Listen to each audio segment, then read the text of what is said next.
ಉಡಾಯಿಸೋ ಖಾರ ಬಣ್ಣ ರುಚಿಯನ್ನು ನೀಡುತ್ತದೆ. ಮೆಣಸಿನ ಪುಡಿ ಚಿಂದಿ ಉಡಾಯಿಸೋ ಖಾರ ಬಣ್ಣ ರುಚಿ.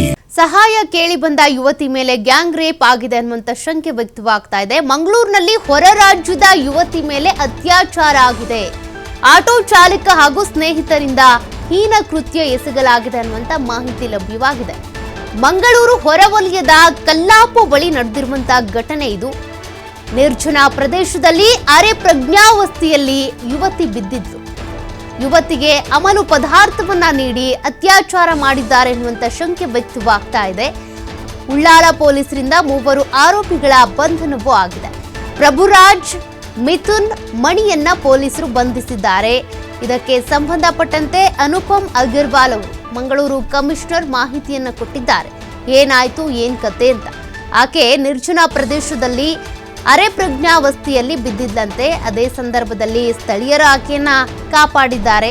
ನಂತರ ಆಕೆ ಮೇಲೆ ರೇಪ್ ಆಗಿರಬಹುದು, ಅಂದ್ರೆ ಸಾಮೂಹಿಕ ಅತ್ಯಾಚಾರ ಆಗಿದೆ ಅನ್ನುವಂತ ಒಂದು ಅನುಮಾನ ಇದೆ. ಸದ್ಯಕ್ಕೆ ಆಕೆಗೆ ಆಸ್ಪತ್ರೆಯಲ್ಲಿ ಚಿಕಿತ್ಸೆ ಕೊಡಿಸಲಾಗ್ತಾ ಇದೆ. ಅರೆ ಪ್ರಜ್ಞಾ ಪರಿಸ್ಥಿತಿಯಲ್ಲಿ ಆಕೆ ಸಿಕ್ಕಿದ್ರಿಂದ ಈಗ ವೈದ್ಯಕೀಯ ಪರೀಕ್ಷೆಯ ನಂತರ ಗೊತ್ತಾಗಬೇಕಿದೆ ಅತ್ಯಾಚಾರ ಆಗಿದೆಯಾ ಆಗಿಲ್ವಾ, ಜೊತೆಗೆ ಈಕೆಯನ್ನ ಅಲ್ಲಿಗೆ ಅವ್ರು ಕರೆ ತಂದಿದ್ದೆ ಆಕೆ ಹಲ್ಲೆ ಮಾಡಿದ್ದಾರೆ ಏನೆಲ್ಲ ಆಗ್ತಾ ಇದೆ, ಅದೆಲ್ಲದಕ್ಕೂ ಸಂಬಂಧಪಟ್ಟಂತೆ ಮಾಹಿತಿ ಇನ್ನೂ ತಿಳಿಬೇಕಿದೆ. ಇನ್ನು ಘಟನೆ ಹೇಗೆ ನಡೀತು ಅನ್ನೋದನ್ನ ನೋಡೋದಾದ್ರೆ, ಸಹಪಾಠಿಗಳ ಜೊತೆಗೆ ಇವಳು ಕೆಲಸ ಹುಡುಕೊಂಡು ಮಂಗಳೂರಿಗೆ ಬಂದಿದ್ದಂತ ಯುವತಿ.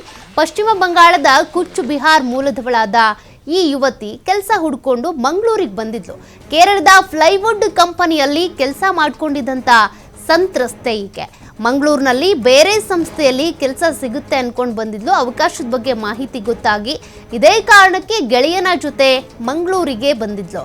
ಈ ವೇಳೆ ಗೆಳೆಯನ ಜೊತೆಗೆ ಜಗಳ ಆಗಿತ್ತಂತೆ. ಈಕೆಯ ಫೋನ್ಗೂ ಹಾನಿ ಆಗಿದೆ, ಫೋನ್ ಹಾಳಾಗ್ಬಿಟ್ಟಿತ್ತು. ಹೀಗಾಗಿ ಫೋನ್ ರಿಪೇರಿ ಮಾಡಿಸ್ಬೇಕು ಅಂತ ಆಟೋ ಹಿಡ್ಕೊಂಡು ಅಂಗಡಿಗೆ ಹೋಗಿದ್ದಾಳೆ. 5-6 ಗಂಟೆಗಳ ಕಾಲ ಆಟೋದಲ್ಲೇ ಸುತ್ತಾಡಿದ್ದಾಳೆ. ಆಗ ಡ್ರೈವರ್ ಜೊತೆಗೆ ಒಂದು ಸ್ನೇಹ ಬೆಳೆದಿದೆ. ಅವನ ಜೊತೆಗೆ ಗೆಳೆತನ ಆಯಿತು. ಮೊಬೈಲ್ ರಿಪೇರಿಗೆ ಹಣವನ್ನು ಕೂಡ ಆತನೇ ಕೊಟ್ಟಿದ್ದಂತೆ. ಆ ಬಳಿಕ ಆಕೆ ರಾತ್ರಿ ವೇಳೆ ಪಶ್ಚಿಮ ಬಂಗಾಳಕ್ಕೆ ಹೋಗಬೇಕು ಅಂತ ರೈಲ್ವೆ ನಿಲ್ದಾಣಕ್ಕೆ ಬಿಡು ಅಂತ ಡ್ರೈವರ್ಗೆ ಹೇಳಿದ್ದಾಳೆ. ಆದರೆ ಅವನು ಕಂಕನಾಡಿ ರೈಲ್ವೆ ನಿಲ್ದಾಣಕ್ಕೆ ಹೋಗ್ದೇನೆ ಮತ್ತಿಬ್ಬರ ಗೆಳೆಯರನ್ನ ಕರೆಸ್ಕೊಂಡು ಬೇರೊಂದು ಜಾಗಕ್ಕೆ ಕರ್ಕೊಂಡು ಹೋಗಿದ್ದಾನೆ. ಆ ಜಾಗದಲ್ಲಿ ಆಕೆಗೆ ಚೆನ್ನಾಗಿ ಮದ್ಯಪಾನ ಮಾಡಿಸಿ ಆಕೆಯ ಪ್ರಜ್ಞೆ ತಪ್ಪಿಸಿದ್ರಂತೆ.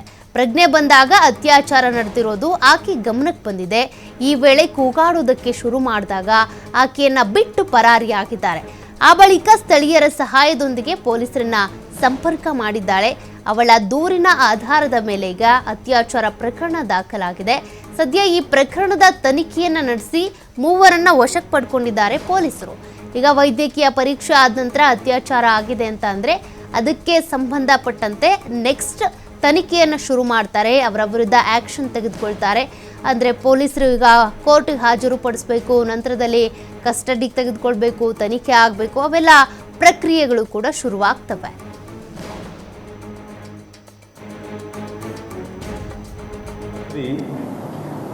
ಉಳ್ಳಾಲ್ ಪೊಲೀಸ್ ಸ್ಟೇಷನ್ ವ್ಯಾಪ್ತಿಯಲ್ಲಿ ಒಂದು ಘಟನೆ ನಡೆದಿತ್ತು. ಈ ಘಟನೆ ಸಂಬಂಧಪಟ್ಟ ಮಧ್ಯರಾತ್ರಿ ಸುಮಾರು 1:00 112 ಮೇಲೆ ಒಂದು ಕರೆ ಬರ್ತದೆ. 112 ಕರೆ ಪ್ರಕಾರ ಒಂದು ಹುಡುಗಿ ಅಲ್ಲಿ ಹಿಂದಿ ಮಾತಾಡ್ತಾ ಇದ್ದಾರೆ ಮತ್ತು ಅವಳು ಕೂಗಾಡ್ತಾ ಇದ್ದಾರೆ ಮತ್ತು ಅವ್ರ ಮೇಲೆ ಯಾರು ಹಲ್ಲೆ ಮಾಡಿದ್ದಾರೆ ಅಂತ ಒಂದು ಕಂಪ್ಲೇಂಟ್ ಇತ್ತು. ಇಮಿಡಿಯೇಟ್ಲಿ ನಮ್ಮ ಹೊಯ್ಸಲ ವೆಹಿಕಲ್ ಅಲ್ಲಿಗೆ ಹೋಗಿ ಆ ಹುಡುಗಿಗೆ ಪೊಲೀಸ್ ಸ್ಟೇಷನ್ ಕರ್ಕೊಂಡು ಬರ್ತಾರೆ. ಪೊಲೀಸ್ ಸ್ಟೇಷನ್ದಲ್ಲಿ ಅವ್ರದ್ದು ಕಂಡೀಷನ್ ಇಂಟಾಕ್ಸಿಕೇಟಿಂಗ್ ಇತ್ತು ಮತ್ತು ಅವ್ರದ್ದು ಮಾತಾಡೋದು ಪರಿಸ್ಥಿತಿ ಇರಲಿಲ್ಲ. ಸೊ ಇಮಿಡಿಯೇಟ್ಲಿ ಅವಳಿಗೆ ಹಾಸ್ಪಿಟಲ್ ಶಿಫ್ಟ್ ಮಾಡ್ತಾರೆ. ಹಾಸ್ಪಿಟಲ್ಗೆ ಶಿಫ್ಟ್ ಮಾಡಿ ಅವಳಿಗೆ ಟ್ರೀಟ್ಮೆಂಟ್ ಅಲ್ಲಿ ಕೊಡ್ತಾರೆ. ಸೊ ಆ ಸಮಯದ ನಂತರ ಬೆಳಿಗ್ಗೆ ಅವಳು ನಮಗೆ ಸ್ಟೇಟ್ಮೆಂಟ್ ಕೊಡ್ತಾರೆ. ಆ ಸ್ಟೇಟ್ಮೆಂಟ್ ಪ್ರಕಾರ ನಿನ್ನೆ ರಾತ್ರಿ ಅವಳಿಗೆ ಯಾರು ಡ್ರಿಂಕ್ಸನ್ನು ಕೊಡಿಸಿದ್ರು. ಡ್ರಿಂಕ್ಸ್ ಆದ ನಂತರ ಅವಳಿಗೆ ಪ್ರಜ್ಞೆ ಇರಲಿಲ್ಲ ಮತ್ತು ಮಿಡ್ ನೈಟ್ ಪ್ರಜ್ಞೆ ಬಂದ ನಂತರ ಆ ಕಾರಲ್ಲಿ 3 ಜನ ಇದ್ದರು. ನಂತರ ಅವಳು ಕೂಗಾಡೋದು ಸ್ಟಾರ್ಟ್ ಮಾಡೋದುವಾಗ ಅವಳಿಗೆ ಅಲ್ಲಿ ಬಿಟ್ಟು ಅವರು ಹೋಗಿದ್ದಾರೆ. ಈಕೆ ಮಾಹಿತಿ ಆಧಾರ ಮೇಲೆ ನಾವು ಇವತ್ತು ಮಧ್ಯಾಹ್ನದಿಂದ ಸ್ವಲ್ಪ ತನಿಖೆ ಮಾಡಿ ಯಾರು ಆಟೋ ಡ್ರೈವರ್ ಅವ್ರಿಗೆ ಕರ್ಕೊಂಡು ಹೋಗಿದ್ರು, ಹೇಗೆ ಯಾವ ರೂಟಿಂದ ಕರ್ಕೊಂಡು ಹೋಗಿದ್ರು ಎಲ್ಲ ತನಿಖೆ ಮಾಡಿ ನಾವು ಈ ಕೇಸ್ದು 3 ಸಸ್ಪೆಕ್ಟ್ಸ್ಗೆ ಐಡೆಂಟಿಫೈ ಮಾಡಿದ್ದೀವಿ. ಒಬ್ಬ ಸಸ್ಪೆಕ್ಟ್ ಆಟೋ ಡ್ರೈವರ್, ಅವರ ಹೆಸರು ಪ್ರಭುರಾಜ್, 38 ವರ್ಷ.